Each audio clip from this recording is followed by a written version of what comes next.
Hey guys, welcome back to the channel.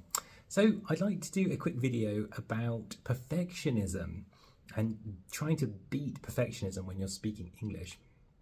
Now this is a really big topic. This video series is supposed to be quick tips for German speakers, and this is actually a big topic because perfectionism is a deep psychological trait.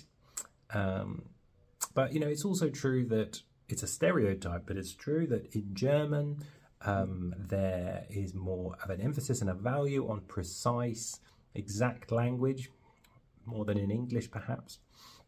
And so we can take advantage of that when you're shifting over to speaking English, because I find, it's such a common thing in my classes that people aren't able to speak as fluently and with as much ease as they would like. And it's not always a linguistic issue. They know the language.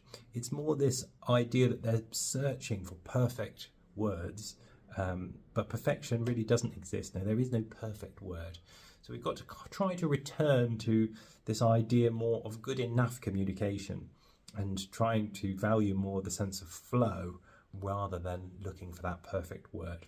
So my quick tip on this topic, and perhaps I'll do some other videos with other strategies, but what I would say is take your 100% need for perfect accuracy and you can reserve that for certain situations. Now that's great for writing a legal contract, that's great for certain situations, but in the everyday, try to reduce that desire. Give yourself the permission to operate at 80%, for example.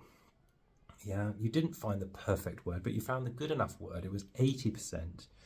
And try to shift the mentality a little bit towards that being a success rather than that being an imperfect solution.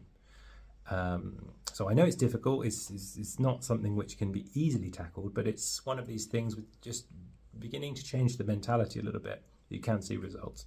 Okay, so I hope that's helpful. Subscribe for more tips on this topic, specifically of perfectionism, because I'll try to do a few more videos as well. All right, see you later.